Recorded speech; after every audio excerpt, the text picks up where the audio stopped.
This is my chalodes, my Arizona blonde. Not sure if it's a New River Rust version of it, but this is the Arizona blonde. These are a new world species. They possess urticating hairs, but their venom is not medically significant unless you have some sort of reaction to it.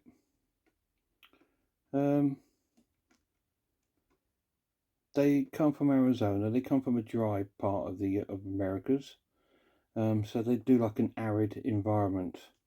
So this is on an arid substrate, and it does have a water bowl, and it is feeding day, as you can see. There's a cricket there, getting very close to the spider.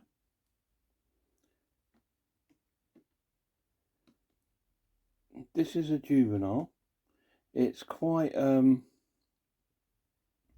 fast. It does move quite fast, so it can sort of be a little bit on the skittish side, but as they get older they get larger and they gain more confidence, and they don't tend to become as skittish as they are when they're young. Now, I feed my one about every sort of 3 to 4 days, depending on the size of its abdomen, or if it's out and about. If it's out and about, I sometimes attempt to feed it because it could well be hungry.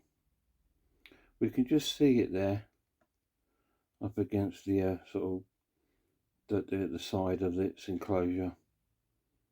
It's just quite chilled there, quite happy.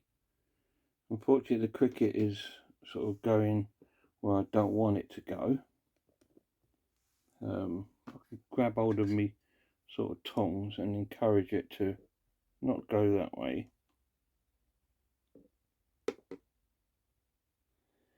There we go. Now, are these a beginner species? Yeah, I believe they're good for beginner keepers.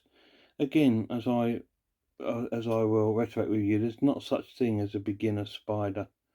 All spiders are spiders, and no matter what, if they are New World or Old World, they all deserve your respect. So you treat all the spiders the same, I think. So it's when it comes to people saying, "Oh, is it a beginner spider?" No, there's not such thing. It's beginner keepers, not beginner spiders. So if you're looking at getting a spider, this is quite a good one to get because their husbandry is quite easy. Like I said, they need a dry environment, so you've not got to really concentrate on the sort of damp and humidity part of a lot of spiders. And they're quite good eaters. They are very slow growers, though. Do let you know that they are quite slow growers. So be prepared for that. That white mess there is its pup. So that's always a good sign. If you see little white marks and you think, well, if they're pupping, they're okay. This one looks quite good shape. But yeah, if you're a new keeper, I would definitely recommend the chalodes as a really good sort of like good first stepping stone. It's just getting them. They can be quite difficult to get sometimes. Just because of, I don't know, it took me a while to get hold of one because they're kind of like, sometimes they're everywhere. I suppose it depends on times of the year, but in other times you just can't see them anywhere. And I managed to pick this one up from So Many Legs, and it's a beautiful, beautiful spider.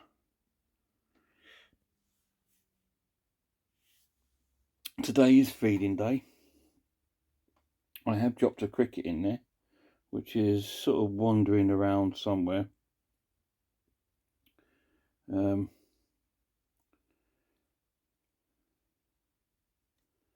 But yeah, as you can see, these are not huge webbers. This one's never webbed up. Um, it has 2 entrances and exits to its hide. It's always done that. It's always emptied out one side, so it's got like two entrances to its hide. It's always done that, this one. But they are beautiful, beautiful colorations. Beautiful spider.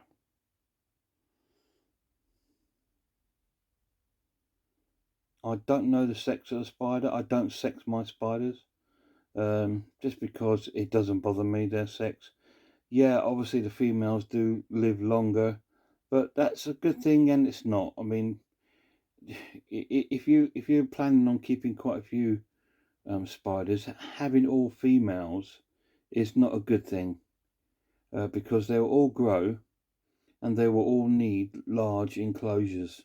So you've got to be prepared to have the space for that, and realise that your collection is not going to sort of change or anything over for the next 20 odd years.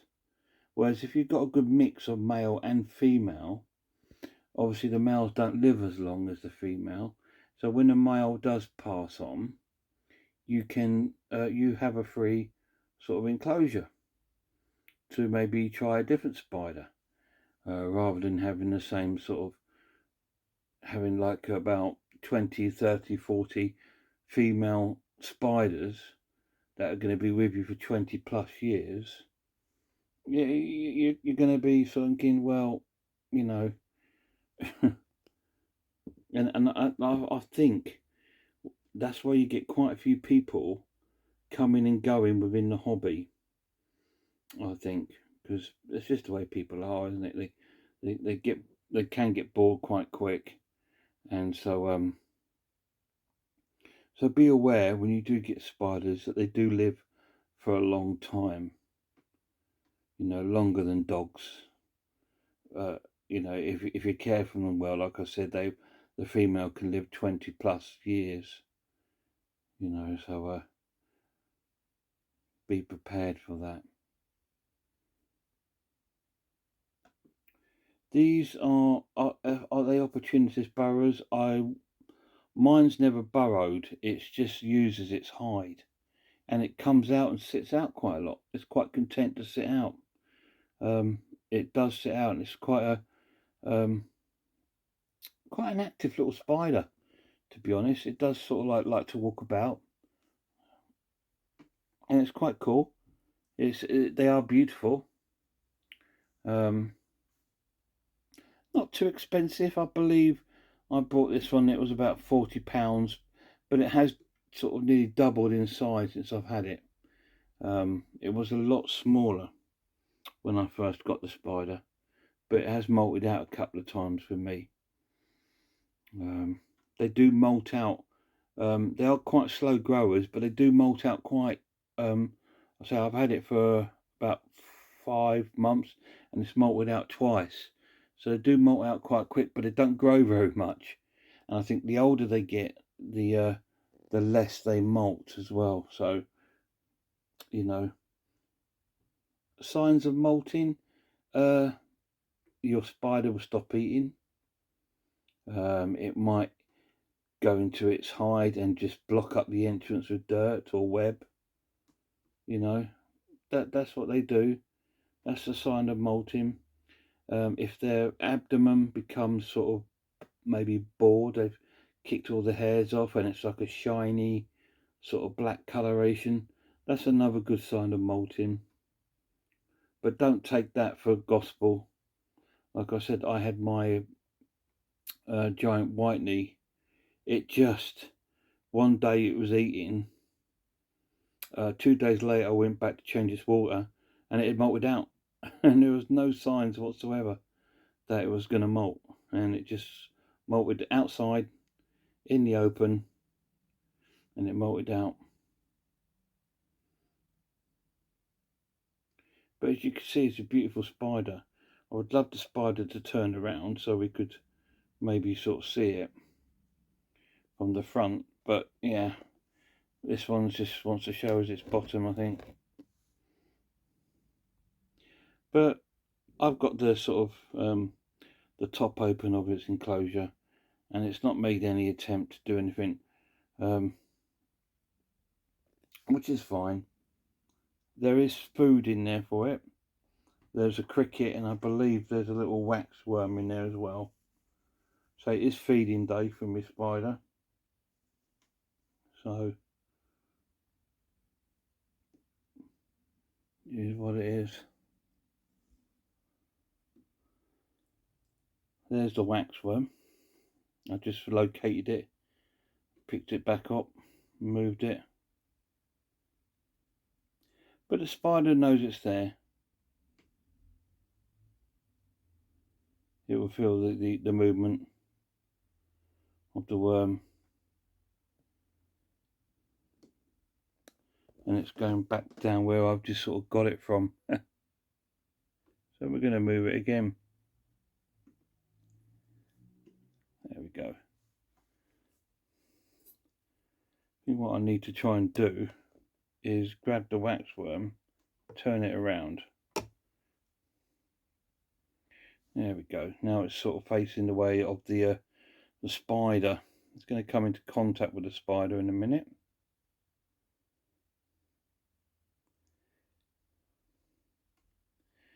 The spider's really not interested. So that tells me that maybe we're getting close to another molt, but here we are, we're getting to see the spider now. Look at that beautiful spider. Yeah. So the spider's not really interested in the food. And that's fine. It's going for a little wander. Hello, baby. It is beautiful. It's looking a good size. Like I said, all these things that I told you about, oh, they kick its hair off, it could be black, shiny, that's not always the way. But, you know, the spider is of a good size. Zoom out slightly. Here we go. Just having a little wander around. It wasn't interested in the food. What I tend to do with food, I'll leave it in for about 24 hours, then I try and get it out again. If it's something like a waxworm, they're quite inoffensive. They're not going to hurt your spider if it was molting. So I won't worry too much about that.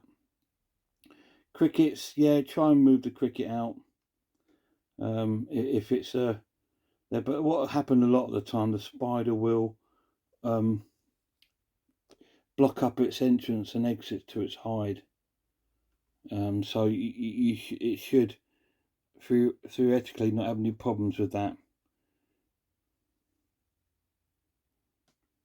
But if you see your spider laying down a molting sort of mat, like a webbing, or it's upside down and you can see food, do your best to very carefully remove the food, because